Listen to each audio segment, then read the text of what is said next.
Our guests today are three coordinators from an organization called Service Space that is trying to redefine the concept of giving in a selfless way. The idea is that volunteering actually serves the volunteer. So the fact that I get to serve and that I have a space that's created for me to serve makes it really easy for me to bring my gifts forward. I can do my small acts wherever I am and in whatever way I'm inspired to. So that might mean holding the door open for an old woman that's walking through it. Or it might mean grabbing an extra bouquet of flowers to give away to people on the street. It could really just be anything. But those random acts of kindness are happening in the world anyway. So Exactly. what is Service Space's role in enabling and supporting this? We need places, platforms of positive deviation to support one another's good intentions. Yeah. If you're living in Sheboygan, you know, being nice to strangers and the world generally thinks that you're kind of crazy. Yes. Very isolating, right? But when you actually engage in that act of giving and you connect to other people in that way, other people who are practicing the same value, you start moving from isolation to community. Yeah. And that community inherently invites more people in. Smile, you've just been tagged. Just been tagged. Okay, how does this work? So the idea is that I did a small act of kindness for someone anonymously, and I leave the smile card as a way of letting them know that someone did something kind, and that now that they've received this gift, they can pay it forward to someone else. So someone gets this smile card and says, "What's this?" and then flips it over, and there's this helpothers.org. So they go on there and they say, "Oh, what's going on with Help Others?" It's a bunch of stories of people that have done anonymous acts of kindness and people that have received anonymous acts of kindness. You encourage your volunteers to be completely detached from any expectation? Well, I think it's an experiment. So it's more of a question than a directive. It's what is it like to serve with no strings attached. So if you're at Karma Kitchen, for example, which is a gift economy restaurant, there's one in Berkeley where it started. How does it work? The bill at the end of your meal reads $0 because your meal has been paid for by someone who came before you. Now you have the opportunity to pay it forward. So that's from the guest perspective. The volunteer perspective is you're going to work for 6 or 8 hours, set up, serve all the guests who come in. Sometimes it's over 100. Clean up at the end of the day, and you don't get paid anything.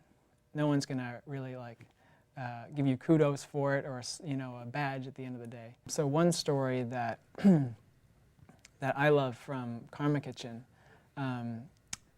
is the story of a food thief, and he suddenly recognized that location because he used to steal food from the restaurant that used to be there when he was a teenager, because he didn't have enough to make ends meet, and he stole for himself and I think his younger sister. So he goes in and he has a meal, and I mean I believe he was just moved to tears by, volunteers are serving him food, not getting anything in return. The check at the end says 0.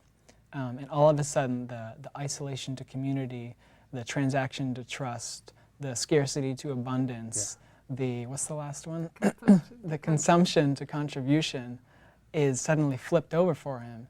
And, earlier coming from a place of scarcity and taking, he was now just given to freely and invited to give himself. One story that I like, which is not a personal story of mine, but from Mahatma Gandhi's life. So when he went on the Salt March,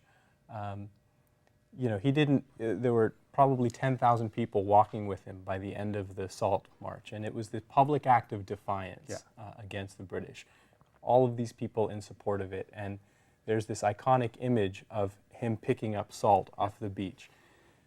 The backstory of that was that the British, when it became clear that it was inevitable that he was going to reach the beach, they actually picked up all of the salt, so there was nothing for him to even pick up. He couldn't even break the law that he was trying to break.